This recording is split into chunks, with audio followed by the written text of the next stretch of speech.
my daughters told me there's a large group or troop of mushrooms down at the pond. Apparently their brother kicked it, but I still want to see it. So I figured I'd bring you guys with me. The goats are down there. Half of it's still there? Yeah. Is it growing on a tree or is it on the ground? It's on the ground. Okay. It's right next to a tree and a broken down branch. I want to see it. I've not seen a big troop of mushrooms like she's explaining or describing to me. She said they're white. I got a little bit excited thinking they were chanterelles, but they're not. Hi, baby. How are y'all doing? Did you guys see the mushrooms?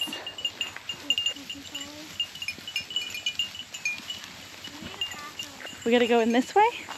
This is the way we go? Yeah. Okay. Do you think any of them are gonna follow us? Maybe. I think they've used the path because it looks more used. Okay. Oh yeah. They might have. But they're not going to get out of it. There's some mushroom thingy here. Okay. Oh yeah, let's look at that. Yeah, I think it's like a turkey tail or a false turkey tail right there. Are they edible? No.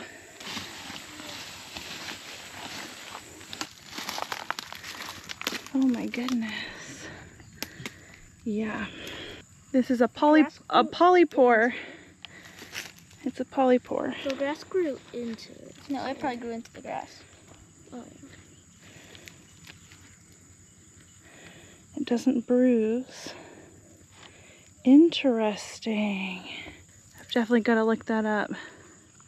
Some kind of bracket mushroom with pores instead of gills.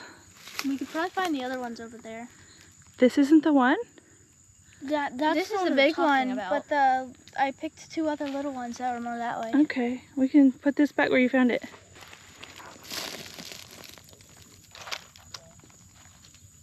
It looks strange.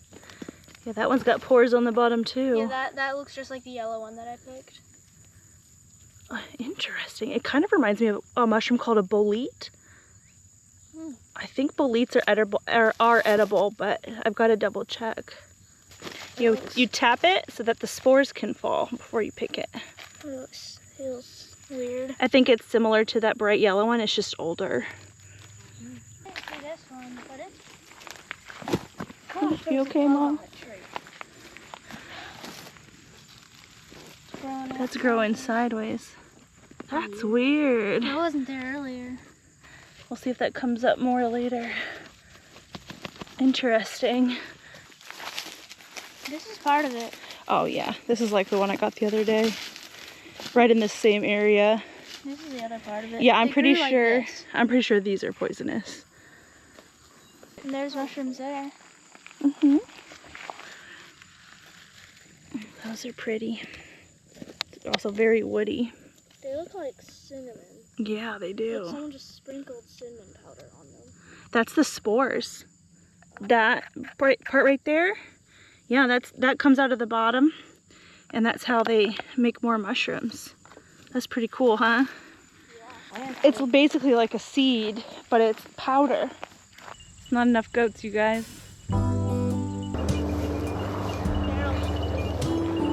He is a big boy.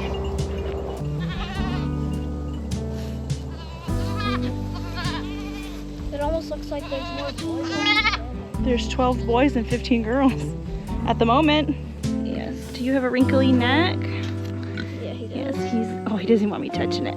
He does. It's dairy skin. Look at that. Beautiful. Hey, Duplu.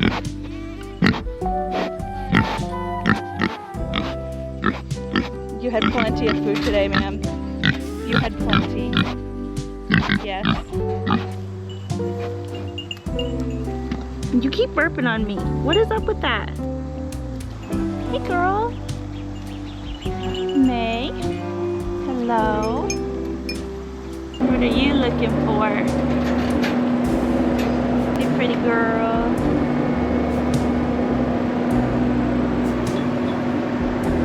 Just thinking about it. Guess not.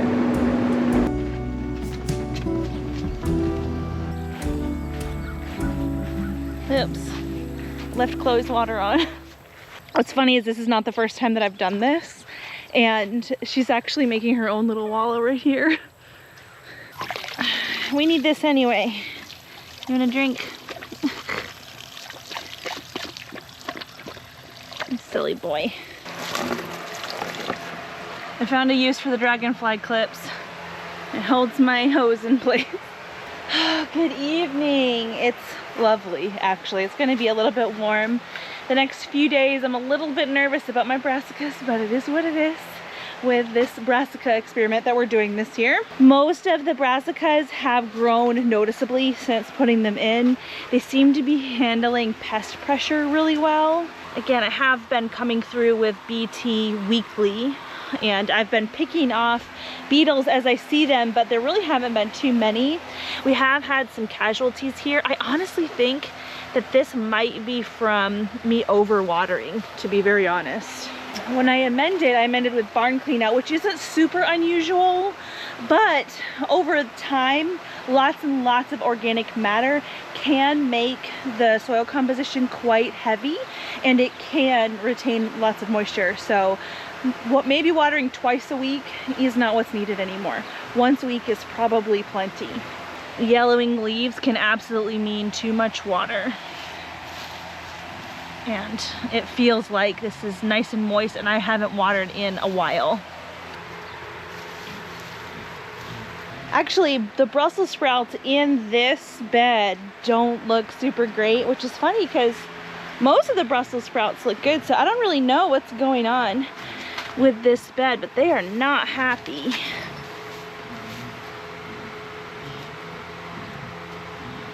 Everything seems fine down here. I do not know, but I do have plan Bs waiting in the shed to come out here just in case stuff like that happens. What are you doing? Are you being nosy? I actually was wondering if I needed to do a bean harvest soon. A lot of times beans will hide underneath. Doesn't look like it. There's a couple. You mind your business. Those are mine. Come here.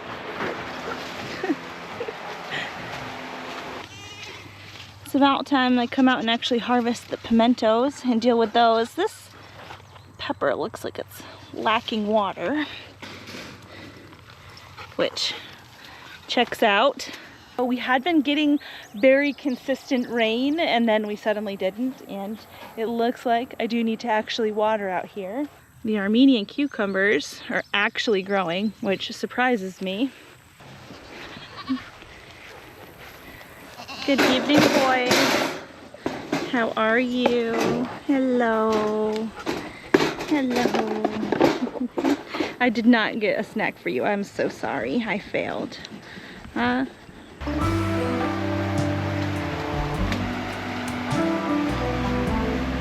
Oh, look at me overwatering things again.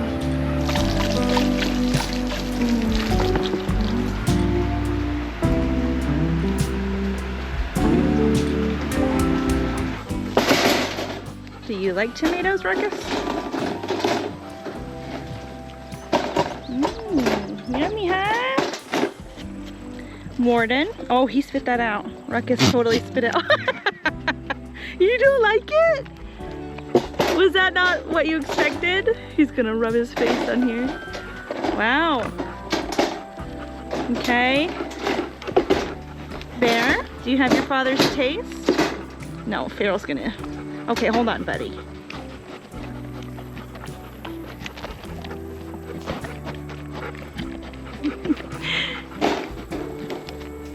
Oh, Farrell.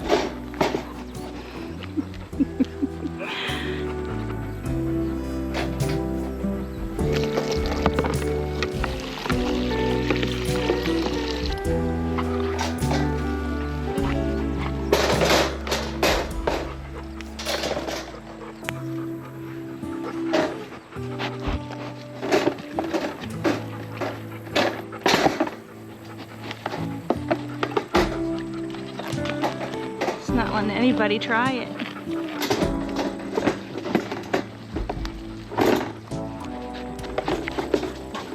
Oh, Farrell, You always get the snacks. You can share. Look, he doesn't even want it. What a turd. He beat you up for nothing. Bear likes it. Or did. You're silly. You're silly. It's sweet potato.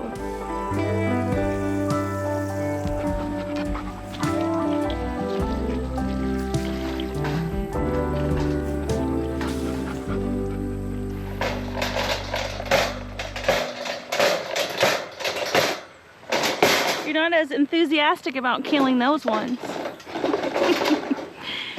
Oh, Rocky. Good afternoon. So things might sound and look a little bit different because I'm using a different camera. My normal camera is outside doing a time lapse of what Levi's doing. You could probably hear a little bit of hammer and nails. He's currently replacing the backside of our house. And I'm in here with a steam canner full of grapes. Some of them are still green, but some of the grapes were starting to kind of turn into raisins on the vine. So I decided that we would just put them all in as is and see how the juices, see if I need to sweeten it before I make jelly. Seemed like the easiest thing to do. So got that going.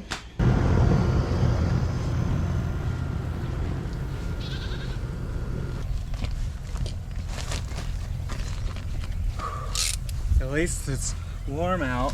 At least it's warm. It's quite warm. Actually, today is the cooler of the next several days. Yeah. I don't know if you heard him, but he said that's why we're doing the hard part today. Which, this is the hard part. This board here that we are replacing with OSB, it's held on with staples. See these here? There's about 10 trillion of them, and we're pulling literally all of them out. That's the tedious part. There is the tiniest bit of mold in the walls. Really, these walls look a billion times better than I expected. When we first moved in here, I did have an air quality test done inside the house, and there wasn't any problems with mold. We're going to do another air quality test after we replace all the exterior walls and we replace all the drywall on the inside of the house. The outside's gonna be first, and then we'll worry about the inside when it's cooler. But I expect everything is going to come back fine. Also, when we first moved in here, there were a lot of rodents inside the house, inside the walls. So I fully expected all of this old insulation, this almost 30-year-old insulation, to be completely like Swiss cheese, and it's not. It actually looks so much better inside these walls than I expected. I suspect this area, this is where our laundry room is inside the house. I think this is probably going to be where we see the most rodent evidence. We actually haven't seen a rodent inside of our house for several years. We've heard them in the walls, but really not since we got outdoor cats. Those guys are worth their weight in gold. I think I'll go grab the battery for the other camera and put you on a time lapse, because I think he's gonna replace this window next. Or he's gonna put on some OSB. It should be entertaining anyway.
Okay.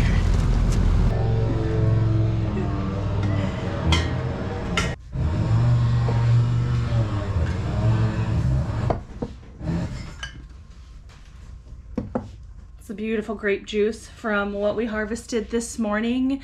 There's probably at least 3 more harvests just like that out there. And yesterday I canned the grape juice as well and got just as much. Now, I told you I'm gonna make jelly with it. And I am, but not right now. Because we're working on the outside of the house, I'm doing what I can not to heat up the house. I mean, the steam canner does use steam, but it's pretty contained, and same thing with the steam juicer. To make jelly, I would have to have, you know, an open pot that's boiling for a little while, and I don't really want to do that. We're already trying extra hard to keep things cool in here, but isn't it lovely? Ooh, this is definitely something that I can do later. I can pour this into a sauce pot, add some sugar, which I do think I will need to do. If you're wondering what it tastes like, I've put some to the side. You can definitely tell that there are some tart grapes in the mix, but it's really not a bad thing. There's this very slight dryness to it. Honestly, it's plenty sweet for me, but I think for a jelly, it'll need just a tiny bit of added sugar, but it's delightful and really amazing that that was just harvested a couple hours ago. It is time to do something that I have not done in a while, way overdue for making cheesecake. I do also have a video on this in my Everything Made with Goat's Milk playlist. I will also link that in the description box. 16 ounces of soft, fresh goat cheese, aka chev. I like to salt my chev, so each pound of chev, I put in a teaspoon of salt. So you want to note that as well. It's not in the recipe, but to me it makes a massive difference. 1/3 cup of sugar, 4 eggs. I'm gonna put in a few extra just because these are medium-sized eggs. 1 teaspoon of vanilla and 1 lemon, the juice and the zest. I do not have fresh lemons, so I don't have any zest, but I will be putting in the juice. I am using store-bought pie crust today. Sometimes we just need the easy button when everything else can be kind of complicated. I give myself this pass quite frequently. Actually, I think 12 graham cracker pie crust is $7.99 at our local Amish store. And so sometimes I will buy one of these and actually make 12 pumpkin pies to store in the freezer. And that's gonna be something that I do again this fall because it's really nice to be able to pull out a pie when you want a fast dessert. I'm gonna mix everything up with the immersion blender, and you're gonna see me adding a little bit of whey from the chev that I have hanging over here. That's because I want the right consistency for the silkiest type of set with the minimal amount of cracking. It's kind of like Greek yogurt consistency. I want it to be pourable. I guess it's more ploppable. You guys will see when I fill the pie crust, but a nice smooth consistency with minimal chunks is ideal. When filling the pie crust, it's important not to go all the way to the top because these will kind of puff up a little bit in the oven, and I also want to leave room for a topping that we're going to put on at serving. This made exactly 3 of these pies, which is perfect. That's what I was hoping for. And they cook at 375 for 25 minutes. As you can see, they come up a little bit puffy. As they cool, this does settle back down, leaving plenty of room for our toppings. And tonight we're going to be topping with lemon curd. One of my channel members told me that this is one of their favorite ways to use the lemon curd, and I can confirm this was absolutely delicious.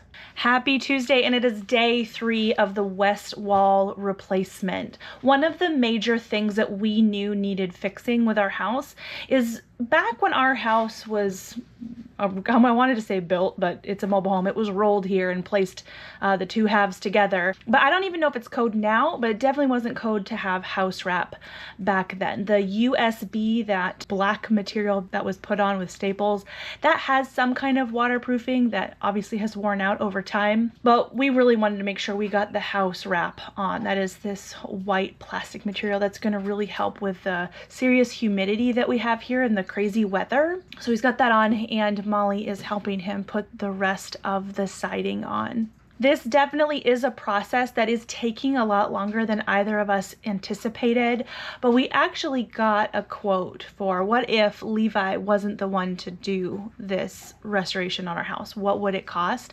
And the answer that we got was about $8,000 per side of the house. Now, we've got 4 sides to our house, so it would cost over $30,000 to get done everything that Levi is doing for right around $5,000 for the materials.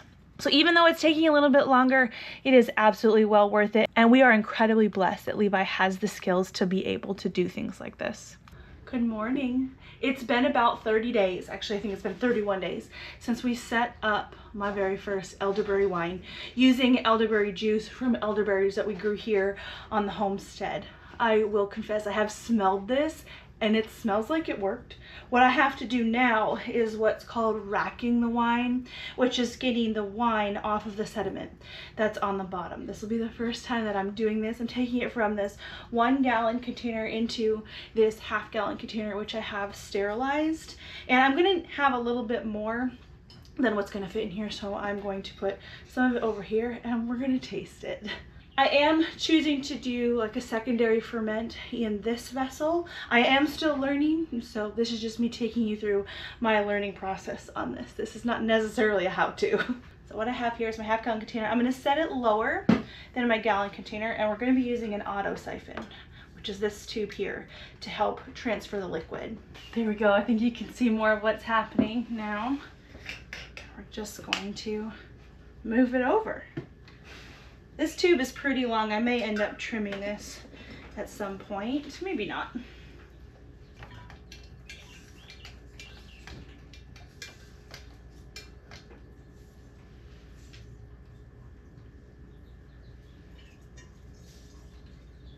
It kind of smells like sangria, which is an incredibly sweet wine, which I like.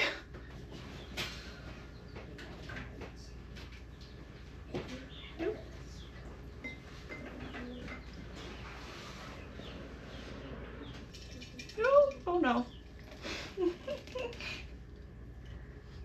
Make a mess or it doesn't count, as always.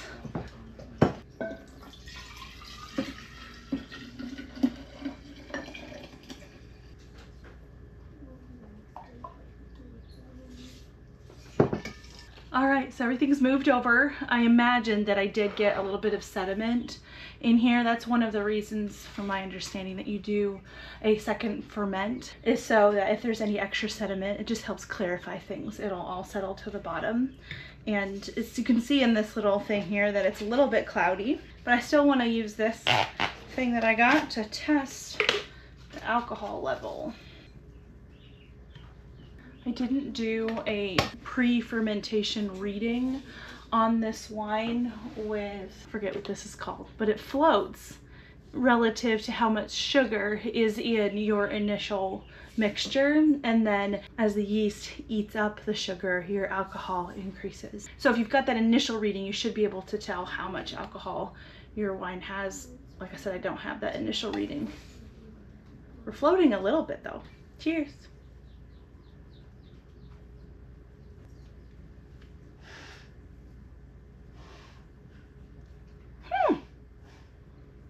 Fascinating. That's actually stronger than the wines that I feel like I normally gravitate towards from the grocery store. I think there's a way for me to test percentage of alcohol using a refractometer, and I have one of those. I actually have it to test my bees' honey to see how dry that is. That's actually kind of incredible how simple that was. Totally got something drinkable. Now, does it taste like elderberry? Because I'm so used to the elderberry juice and things being super sweet, it's hard for me to really pick up on that. It tastes like a standard red wine, like a cheap red wine to me. Yeah, with a little bit of an elevated alcohol level. If I can figure out how to check the alcohol level and do that, I'll put the alcohol that we achieved in 30 days down below. From what I understand, basically your first fermentation, you develop the alcohol, and the second fermentation is when you develop the flavors. This is when the really like nuanced part of winemaking really comes to the surface. And I've had somebody tell me, Heather, if you can leave your elderberry wine for a year, do so. I don't know if I'll do that this year, but I'm excited to try this after another 30 days or so. This one I'm going to leave out to ferment. This one I will stick in the refrigerator. This has been such a busy week that you get yet another voiceover. Actually, I am making 3 different cheeses today. I think you might be able to see in the background I have some Chev hanging. That is yesterday's milk. And with today's milk, I am going to be making some mozzarella cheese. Mozzarella freezes really, really well, and so this is something that I really like to make ahead of time so I can store it and shred it as needed for things like pizzas or topping casseroles. Usually I get a little more than a pound of cheese, of mozzarella cheese, per gallon of milk. I have to start out with it in like 2 separate batches, but eventually it comes together into one and I can stick it in the fridge before then packaging it up for the freezer. Once the Chev is done dripping, it is time to add salt to this. This Chev cheese is the base to a lot of different recipes that we use here. We already made the cheesecake. We use this Chev to make ice cream. I thin it out a little bit with whey to make a Greek style yogurt. I use it in place of ricotta cheese in recipes that call for that, and we use it as a cream cheese for topping things like bagels. This is a very versatile cheese and we go through a ton of it. The big cheese project for today is actually something that I haven't tried before. This is a cheese that I have made quite a lot. I'm making a queso fresco, but I've never made it marbled before. There are some cheeses that are traditionally the yellow and white together. I think Colby Jack is one of them. But really, when you make your cheese at home, you can do whatever you want. So I'm going to make a marbled queso fresco just for the novelty of it. I think it's going to be beautiful. One of our channel members, Joy, she makes marbled cheeses very often, and you guys have no idea how much you all inspire me. I get comments all the time where you all say that I inspire you. I need you guys to know that it absolutely goes in my direction as well. I am continually inspired by you guys. So thank you, Joy, for inspiring this marbled cheese. I think we're going to love it. This was really, really fun to make and put together. And while I'm making this, I need to update you guys on the MDGA virtual show because the results are in. We put several of our dairy goats in this virtual show, and one of the reasons I like doing the virtual show is I don't have to leave my farm. I don't have to worry about scheduling conflicts or biosecurity concerns or anything like that. I don't have to worry about travel, and I don't have to worry about transport. It's very nice. And actually our goats did better this year than they ever have in the show, and I'm so proud of them. Farrell actually took first in his class. Warden took first in his class, Red took first in her class, and then little Miss Stella took second in her class. I did put other goats in the show as well, and they did about as well as I expected, but honestly, I don't know why I didn't expect so many first places. The goats did really amazing, and the judges had some very great things to say about them, and I am so pleased. Now that the curds are all cooked, they need to actually sit in a salty brine for about 20 minutes before I can transfer them to the cheese press. Look at how beautiful this bicolored curd is. I am so happy with how this turned out. There's going to be several different rounds of presses and flipping the curd. Don't worry that I'm kind of zooming through this cheese making process kind of quickly. I do have a video on how to make queso fresco start to finish in our Everything Made with Goat's Milk playlist, which I linked below. Isn't that so gorgeous? Oh. So this is a queso fresco, which is a cheese that you don't have to age. So it doesn't need to go in the cheese fridge and go straight into the regular fridge and be eaten right away. Now, we're not going to eat all of this probably within the next couple of weeks. It might even take us a month or more to eat this, and that's fine. It will last. I'm going to vacuum seal it to help keep all of it good. If I kept this as one large piece and I kept taking it out of the fridge and cutting it and putting it back in, just that constant exposure to whatever's in the air, whatever might be on my knife, whatever might be on the cutting board, that's what's going to make the cheese go bad. But when it's vacuum sealed and in the refrigerator, it's going to last a really long time. Lots of cheeses actually get better with age too, but this is one meant to eat fresh. Cuts lovely. I don't normally press my queso frescos overnight, but I decided to last night. Ooh. That's what it looks like on the inside. Mechanical holes, totally normal. Sorry, it's a little dark in my kitchen this morning. Oh, it's such a beautiful cut. I didn't weigh this. We'll do that after I pack them up. Usually you aim for about 1 pound of cheese per gallon of milk. I'll give it a little taste. It has that squeak, good and salty, perfect.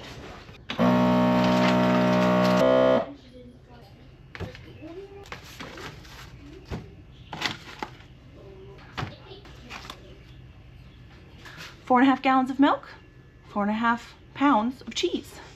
If this was an aged cheese, we would get less. With an aged cheese, you leave it out to dry for a few days, and when you do that, a lot of moisture comes out. With a queso fresco, we want to just package it up with all of that moisture in there, so our cheese yield seems a little bit heavier. This is something that I've noticed with the goats that I'm currently milking, is I think that they're not the most cheesy genetics. All of my bucks will throw 2 really good cheese genes on their does, and so it's a matter of just breeding and keeping back does for our cheese yield to go up. But this isn't bad. This is pretty standard. We just want to exceed the norm eventually. Because the things that we can make, especially cheeses, with our goat's milk is really where it's at for us. So if I can get a larger yield, that's awesome. Anywho, if you are interested in seeing all the things that we have made with our goat's milk, I think the only thing that's not in this playlist is the stirred curd cheddar. I need to add that soon, but in any case, go ahead and visit the playlist. I'll see you over there. Ooh.